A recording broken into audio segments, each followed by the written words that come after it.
Hello and welcome to another video for ICT Tech Gaming. This is Microsoft Flight Simulator 2020 and this is another tutorial for ILS Approaches. So what we're going to do here is I'm going to go through the setting up for an ILS approach using the world map. Obviously you can also do your flight planning as per the previous video in SimBrief. And this is essentially me just going to show you quick setup followed by the actual approach itself. So if we go to the world map, what you got to do is I'm going to do a quick one from Newcastle. I'm going to set that as my departure and I'm going to go to Edinburgh and set that as my arrival because it's a quick easy one. We're going to go to IFR high altitude, and what I'm going to do is I want to go out. If I'm going to quickly zoom in, what I'm going to do is I want to come out on runway 7. So fly out on runway 7, but I'm going to park it at, where are we, gate 1. Okay, and then what we're going to choose a departure. Now I want one that kind of comes out here and swings it round, because all the others are a little bit funny. If I click on here, you'll see I could potentially do that, but then it goes down, which seems a bit counterintuitive, and that one does the same. But if I do GT1X, it brings me out this way, round, and then up. So it kind of does like a full circle round, which to me makes a lot more sense. Okay, so what we're going to do on here then is go across to the approach side. I want to come in at runway 6. So I'm going to select runway 6 as my arrival. And I'm going to do an ILS to runway 6. So there you go, it's picked out a kind of a little bit of a flow there, but I want to do a proper arrival section. So what I'm going to choose is INP I1E, because I know that gives quite a nice little approach. If I click on that, there you go, you see it gives us a nice little approach round. So that's what I'm going to be using for this particular one. It's going to take about 27 minutes. Don't worry, you're not going to see the whole flight. I'm going to do the main setup, take off, and then you'll probably catch me about here when I'm starting my approach or setup for the ILS approach anyway. I'm doing it in the Airbus A320. Now the kind of concept is very similar, but I will do another one for the 747 and then also for the G1000. Now my next video, which will be uploaded, I'm off for a week next week, but I will be uploading a video just when I get back on the FMC and MCDU setups as well, for people that want to know how to do it all manually. Okay, so this is essentially a setup now ready to go. All we have to do now is click fly and get into the main actual simulator now. But this is just a quick way to show you this. You can also do this for your IFR flight planning as well, if you want to do it all from the world map as opposed to SimBrief or manually in the FMC and MCDUs. But so you can do it this way as well. But if you are looking for an ILS approach, you have to make sure that it is an ILS runway that's there, because if the airport doesn't support ILS, you can't do an instrument landing. So make sure you select an ILS. Okay, so let's go into the simulator and then get this started.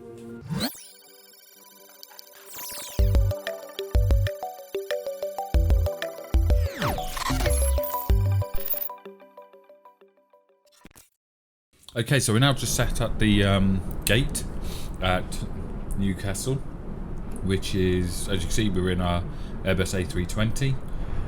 And it's at EGNT. If anybody wants to know what the Newcastle ICAO code is, it shows you just down here.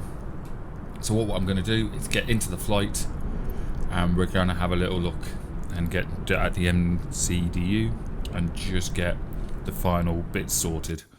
Now, one thing I will just say is I'm not going to do a complete startup procedure here. This is just to quickly go through it with you, and the reason for that is because this is just to get us to the ILS approach. This isn't a cold dark startup procedure video. So what I'm going to quickly do, just make sure the frame rates that you get at the start hasn't dropped, which it hasn't. Shoot these up to the top because I want to get all of this displays and everything lit up ready when I turn the power on. We want that turned up as well. I don't think I need the floodlight, it's pretty bright, but I will turn that up as well. Now let's flick this button on, see all the lights come to life. Pow! Get the batteries, master 1 and 2 on. Oh, I didn't turn up the ECAMs, so we'll just turn those up as well. And just because it takes time, I'm going to quickly flick on the navs, the IRS. Okay, so that's just setting up at the moment. But the reason I wanted to bring you in here was for a couple of reasons. Just turn the MAC2 up. Is that one as bright as it will go as well?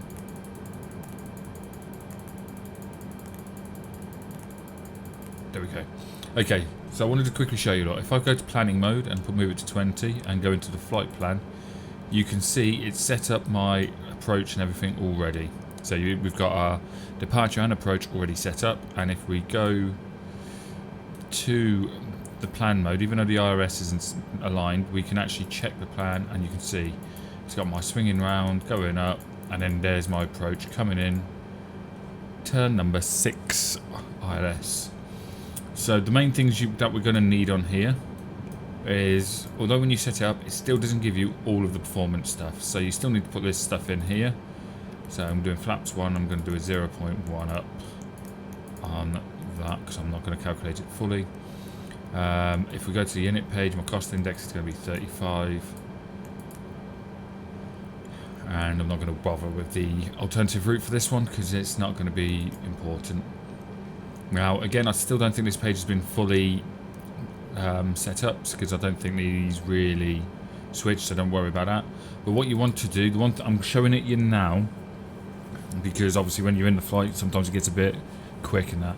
But you want to make sure this information here in the ILS frequency is set. Now, if you're doing it via the world map, it should automatically set it up. If it isn't, if you go into flight plan, go into your destination EGPH, in this particular one, whichever your destination airport is down there, click arrival, and then you want to select whichever ILS approach runway you want. Once you've done that, the RNAV, because of the way this simulator works at the moment, will automatically get set up. Now, as the different mods develop, you'll probably find the fly-by-wire A320, and I believe there's a one on the 747 now as well. This one might become all manual, but for the time being, it'll already be set up. If it isn't, and you are watching it now, it's manual, just make sure you input this information. You can get it off things like Navigraph charts and things like that. And I'm sure if you actually Google the airport and then Google ILS runway and then approach, it will give you the frequency and also the course. Okay, so that's the main thing that you need. If this isn't in, it will not pick up your ILS.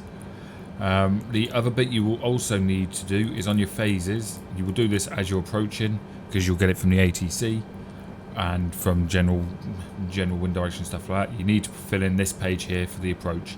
If this isn't filled in, you ain't going to be getting a very clean approach.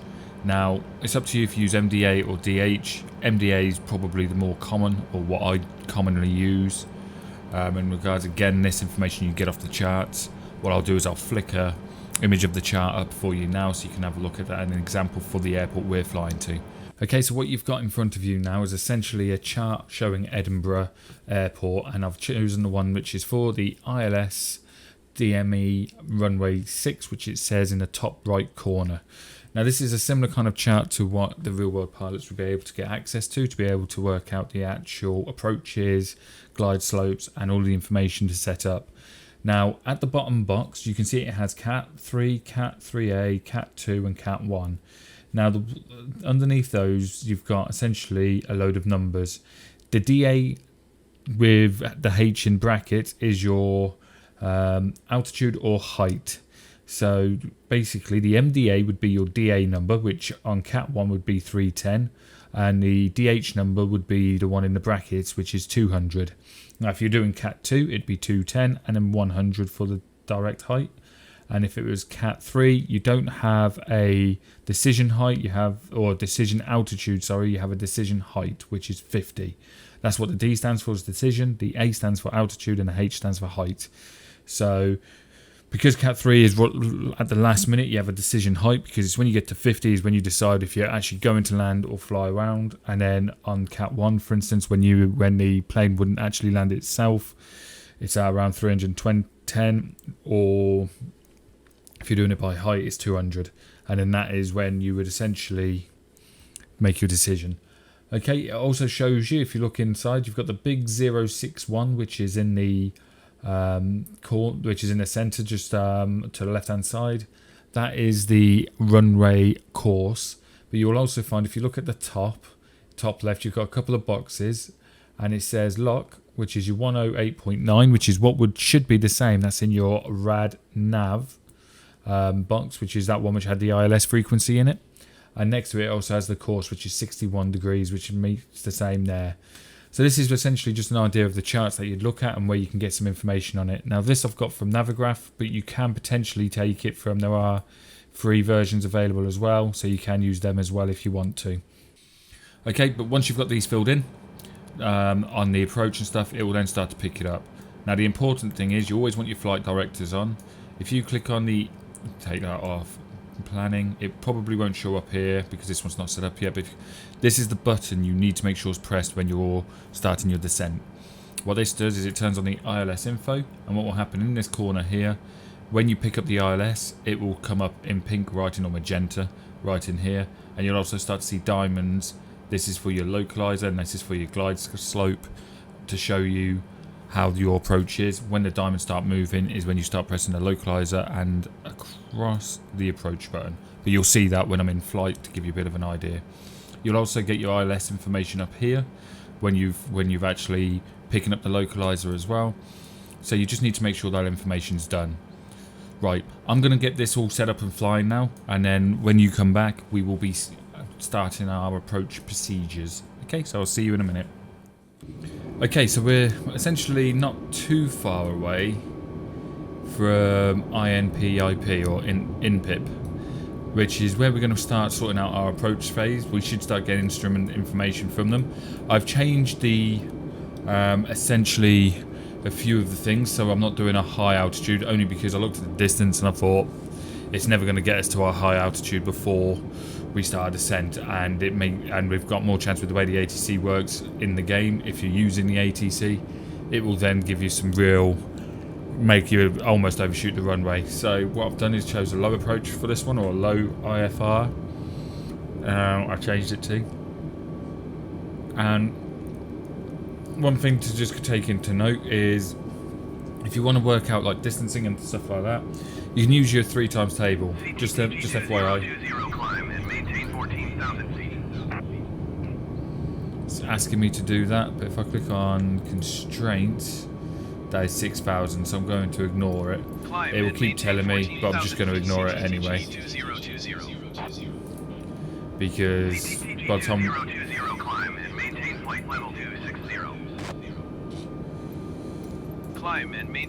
it's going to give me all these, but I'm going to ignore it because the constraints are saying 6,000, 6,000, 6,000. I'm sticking it at 6,000. That's where I want it to be.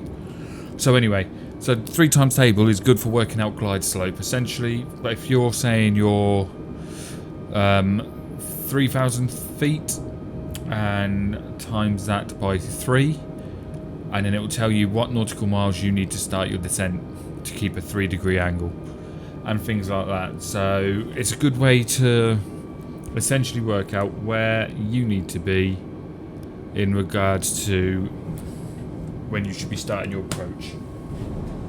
The idea is the 3 times table is your friend. It's height, so 3,000 feet would be 3, 6,000 feet would be 6, times by the glide slope, which is 3 degrees, and then that will tell you a figure, which is how many nautical miles you start your descent.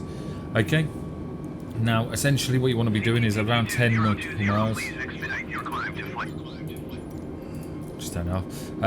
What you want to do is turn your flaps on around 10 nautical miles to flaps 1, and then as you get to about 5, somewhere around the 5, pull it to then flaps 2, and then move it up in scale as you start getting closer. Okay, I'll put the information on the screen for you to see as well, so you can physically see what I'm telling you. Okay, so essentially what we're going to do now is we're going to have a look at the MCDU, the MCDU, and we're going to essentially put in the information for the ILS approach. So we're doing the decision height or the decision altitude, depending on which one we decide to choose. So we know, looking at the charts that we saw earlier, that the decision altitude for Cat 1 was 310. So we're going to stick that in the MDU there. And there we go. If we were going to do the decision height, we would have put 200 and that would have gone in the DH section. So I'm just going to ignore what the ATC is saying at the moment, because it's basically trying to get us to do certain heights, which we're not going to do. I accidentally didn't set it to the correct max altitude. Obviously, originally I was doing a high altitude IRF, but I decided to do low because of the distance we're travelling. So just make sure if you do it in the world map that you go into nav data or nav info and choose your flight level to the correct one you want to be at. In this case I should have said around 6,000 or 8,000.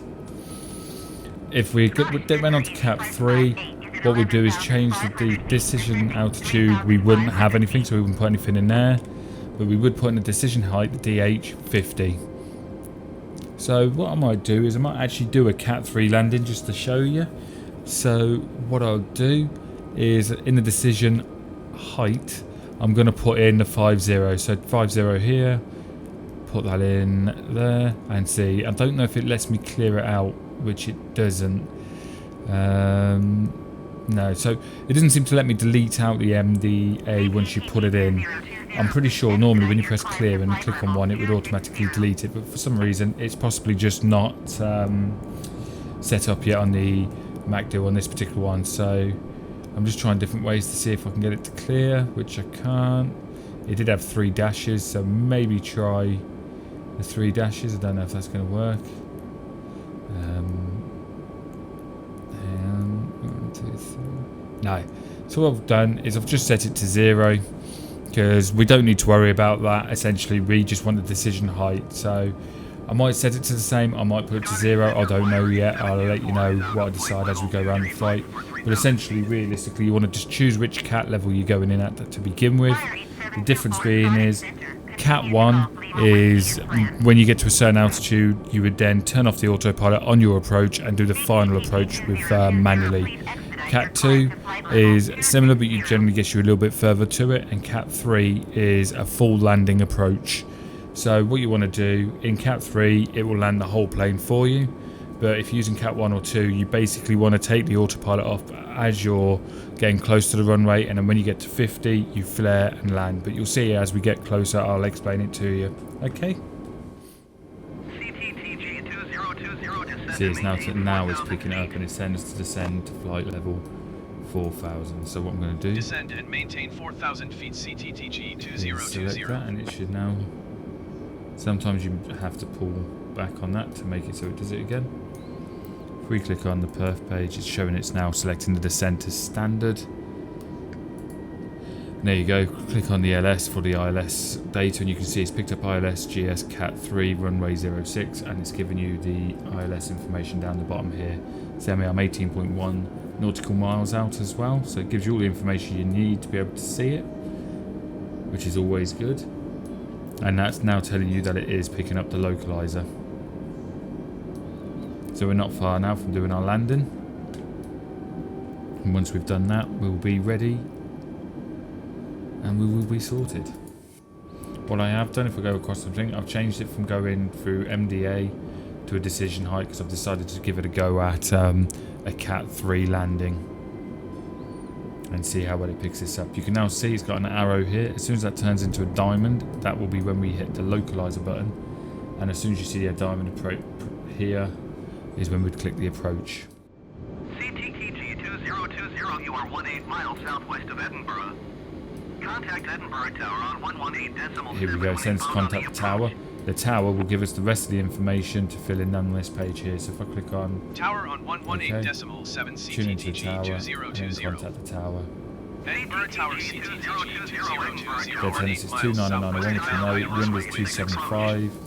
275 by 30, which we're putting in there. So it's giving us the information there. I'm going to quickly go onto the ATIS. CTTG 2020, contact Edinburgh approach on 1821.2. Acknowledge handoff. 121.2 CTTG 2020. Acknowledge the approach.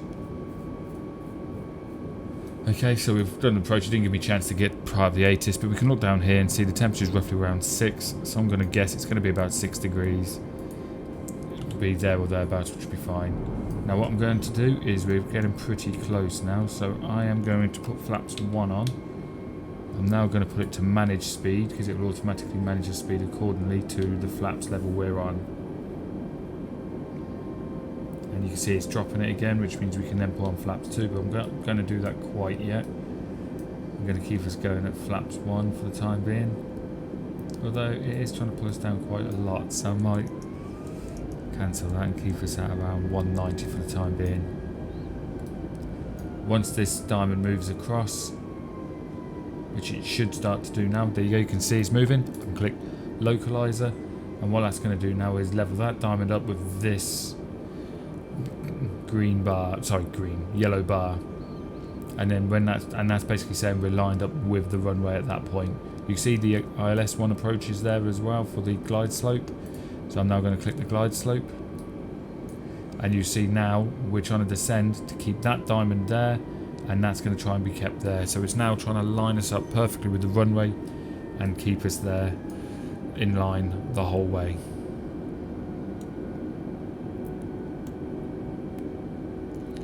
I'm now going to put in the manage mode again, and I'm going to follow it speed as it brings us in. And this should now take us onto, you can see the runway just there. If I press space, you can see the runway just in front of us there.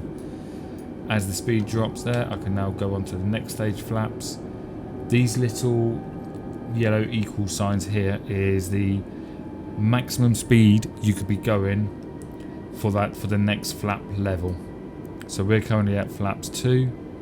It's telling us we need to drop down a little bit for us to physically do that. So if I go into manage mode, it will start to bring us down. I'm going to bring the gear down now as well.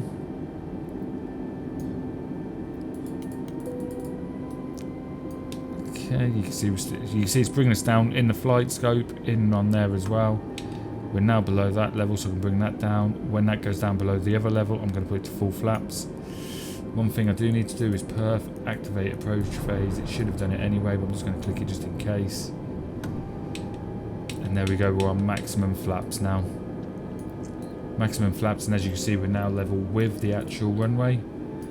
We're coming in, although the map shows us a little bit off, that's because of the wind direction, I would say, more than anything. And as you can see, it's trying to keep us level diamond to diamond. Normally, you can see it says Cat 3 there as well. Normally what you do is click both autopilots, but for some reason on this particular one at the moment it doesn't allow you to do so. So we've got full flaps, just to confirm. We need to put the speed brake up, and we also need to choose what auto brake we want. I'm going to choose medium. Okay, and now the whole thing's being instrument flown because I've got this selected. You'll see when you select the approach it deselects the localizer, but that's fine because the approach now is not just keeping the localizer, but it's also keeping the glide slope. So you can see we're now coming in.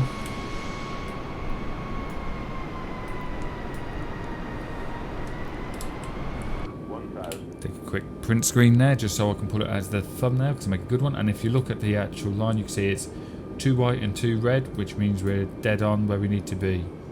If it's all red, the saying as Captain Joe says, who also has a YouTube channel, says all red you're dead, all white you're too high, essentially. I don't know what he says for the white ones, but if it's all white you're too high, if it's all red you're essentially going to crash.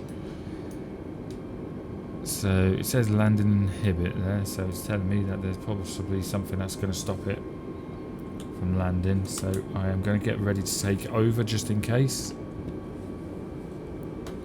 If it does struggle to land, you can take over by cancelling the autopilot, and when you get to about 50 is when you want to flare and cut the power. But for the most part this is now taking us in, and you can see it's pretty level all the way down. It's showing us a slightly higher gone to there, but you generally find Cat 3 landings, although the thicker white line here is where you want to touch down, Cat 3 normally take you a little bit further. It looks quite a short runway. I'm hoping this should give us enough speed to land. 200. We're at 200.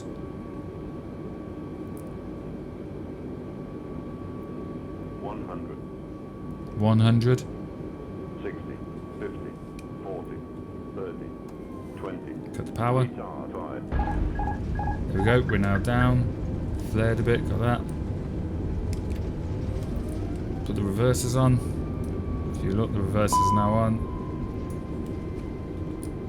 And you can see we've now come to a land, and that is how you essentially do an ILS landing. And that was quite a nice, smooth ILS landing.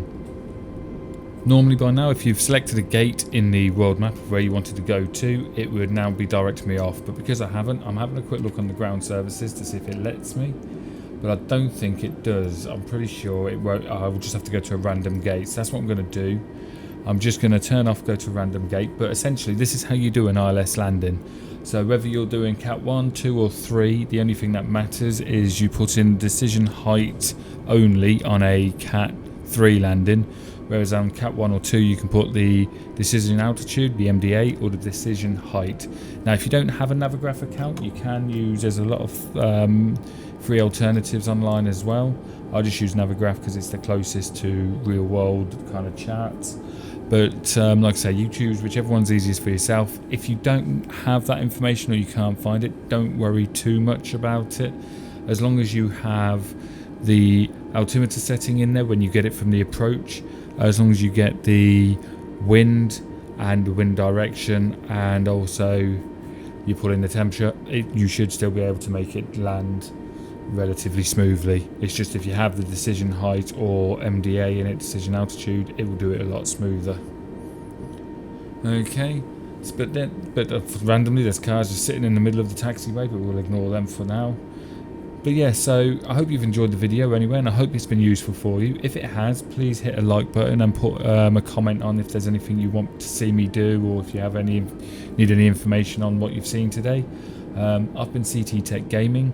This has been Microsoft Flight Simulator. I'm going to be doing a lot more tutorials as well, so look forward to that. I've got an FMC and a MacDo full tutorial coming up.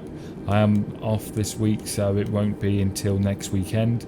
But yeah, I hope you've enjoyed the video, and I'll catch you in the next one. I'm just going to power this plane down and then call it a day. Thank you for watching, and I'll catch you next time.